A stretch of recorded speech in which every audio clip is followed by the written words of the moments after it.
नमस्कार। कैसे हैं आप सभी? उम्मीद है सब लोग अच्छे होंगे। आप सभी का एमडी अवधी लोकगीत में स्वागत है। एमडी अवधी लोकगीत की तरफ से मेरे सभी दोस्तों को धनतेरस की हार्दिक शुभकामनाएं। आप सबको आज बहुत सुंदर एक नाच गीत लेके आई हूँ, आप सबको जरूर पसंद आएगी। चलो शुरू करते हैं। नहीं है गलिया राजा बड़ी निकी लागे, नहीं है गलिया राजा बड़ी निकी लागे, नहीं है गलिया राजा बड़ी निकी लागे, नहीं है गलिया राजा बड़ी निकी लागे। बागानी की लागे बागैचा निकी लागे, बागानी की लागे बागैचा निकी लागे, बागानी की लागे बागैचा निकी लागे, बागानी की लागे बागैचा निकी लागे।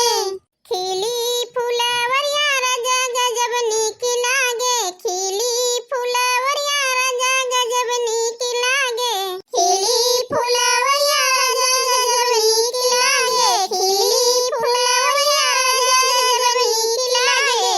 नैहर गलिया राजा बड़ी निकी लागे, नैहर गलिया राजा बड़ी निकी लागे, नैहर गलिया राजा बड़ी निकी लागे, नैहर गलिया राजा बड़ी निकी लागे।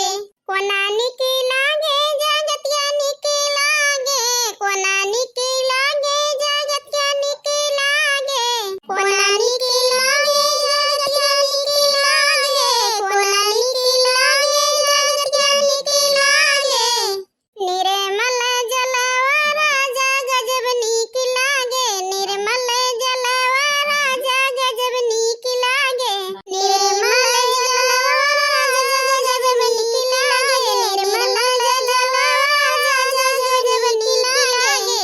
नैहर गलिया राजा बड़ी निकी लागे, नैहर गलिया राजा बड़ी निकी लागे, नैहर गलिया राजा बड़ी निकी लागे, नैहर गलिया राजा बड़ी निकी लागे।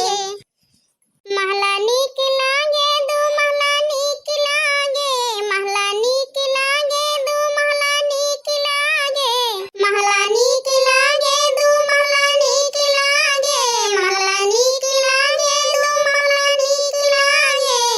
सुतता से जिया राजा गजब निकी लागे, सुतता से जिया राजा गजब निकी लागे, सुतता से जिया राजा गजब निकी लागे, सुतता से जिया राजा गजब निकी लागे।